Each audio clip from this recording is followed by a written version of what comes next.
America is a newer country made up of immigrants. You may think it's old, but 300 years for a country is not old.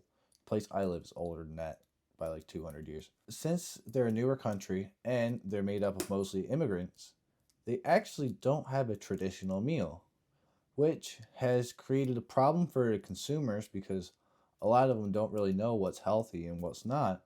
But for marketers, governments, and companies alike, it's created a unique opportunity where they can tell customers what's healthy and what's not and push whatever they want towards them.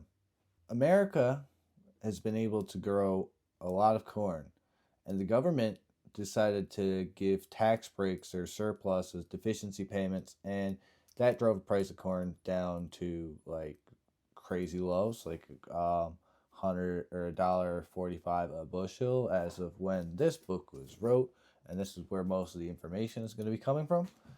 But because of that, America has the whole big surplus of corn that costs them $19 billion a year. And how are you going to get rid of all that corn? Well, you figure out how to put that corn in literally everything.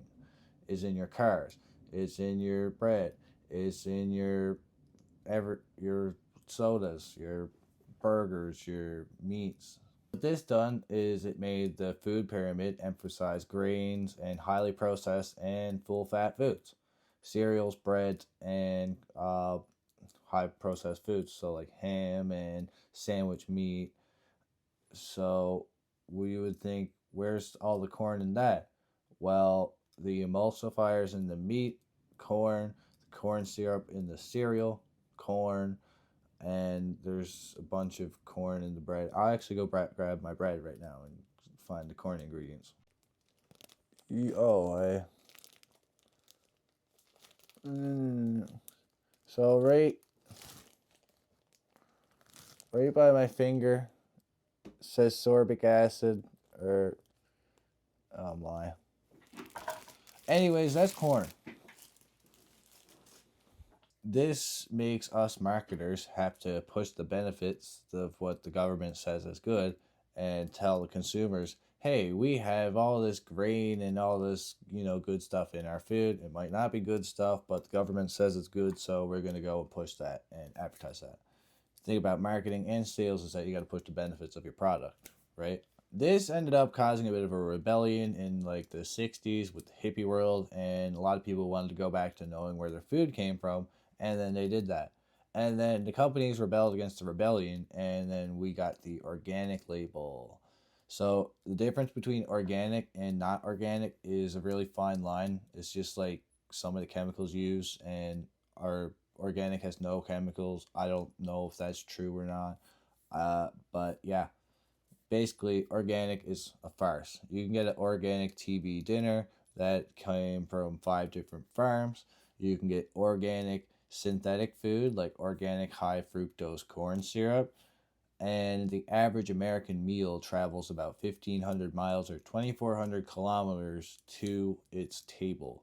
And it's more well traveled than the person that's eating it. And the organic and healthiness, that's what we got to push now. And it's evolved into the whole protein fad because protein is now the best. So now everything we sell has protein in it.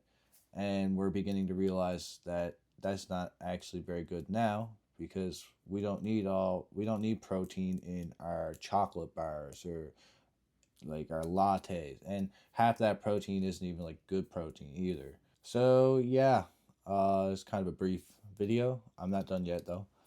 But basically, the food chain has been influenced by marketing and the government. It's pretty crazy how big of an influence marketing actually has on things like that. But I like that power. So, the marketing of healthy food is really just to push whatever the government or whatever the common belief of what good food is. So, like I said before, right now it's protein. Before that, it was carbs, I think, or fats, healthy fats, I believe. And carbs were bad. Carbs are still bad, even though carbs are good. because carbs are energy and you need carbs for building muscle. This isn't a nutritional video, this is about marketing. And yeah, so the marketing of food is determined by whatever the common belief is what's good. And that's how it's shaped the marketing of food throughout generations. Or not generations, throughout the last 100 years. Like and subscribe.